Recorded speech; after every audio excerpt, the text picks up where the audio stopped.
Hey guys, welcome back. In the Peak District today, a little bit close to my house. It's a bit of a quick one because I'm trying out this tent for the first time. It's a Duplex by Zpacks, so loads of room in it.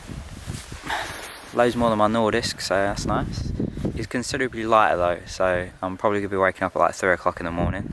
So we'll see how that goes. I Oh, I've also been shooting this whole video on a 35mm lens today. Normally I use a 20mm, but now I'm just giving a 35 a go. Quite like the perspective here.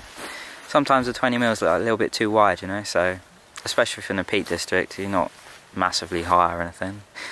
I have also forgotten my microphone, so apologies if there's been like no sound at all today. I forgot to turn the volume up on the camera, so might just be music all the way through.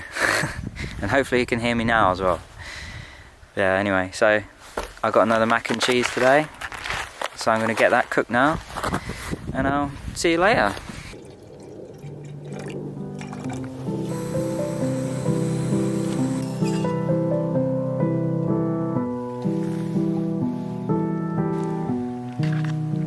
It's nice. Probably one of the better dehydrated meals I've ever had.